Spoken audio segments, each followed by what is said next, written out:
और हमारे यहाँ जो राष्ट्र है वो कल्पना एकदम भिन्न है, उनकी नेशन की कल्पना एकदम भिन्न है।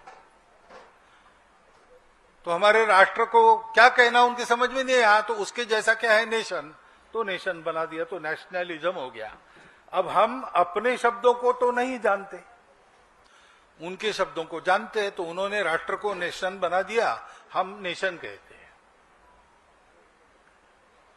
और नेशनलिज्म कहते हैं।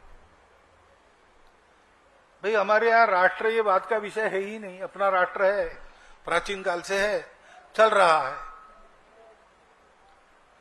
हम राष्ट्रीयता कहते हैं, नेशनलिटी कहते हैं, नेशनलिज्म नहीं है। नेशनहुड कह सकते हैं, राष्ट्रत्व हो सकता है, लेकिन राष्ट्रवाद कहने से उधर की नेशनलिज्म की परंपरा आती है, जिसमें इस प्रकार के नेशनलिज्म के कारण 2 महायुद्ध हुए, संवार हुआ। राष्ट्र का अहंकार यही कारण बना, इसलिए वहां डरते भी है लोग नेशनलिज्म शब्द से। लेकिन हमारे यहां ऐसा हुआ नहीं, क्योंकि हमारा राष्ट्र ये अहंकार से जन्मा ही नहीं है।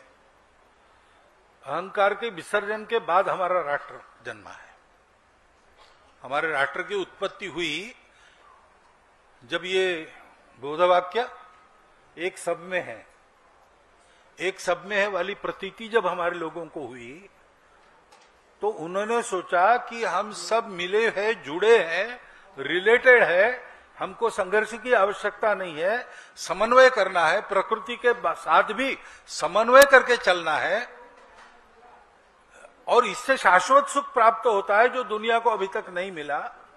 तो ये सुख का उपाय सारी दुनिया, क्योंकि वो भी अपनी है, अगर एक सब में है तो इसका मतलब ये सब कुछ मेरा ही है, घट घट में राम है, तो सबको ये बताना चाहिए और सारी दुनिया को शिक्षित करना ये इक्के दुक्के का काम नहीं है। तो उसके लिए एक पूरा उपकरण राष्ट्र के नाते बनाया हमारे देश को, हमारे समाज को।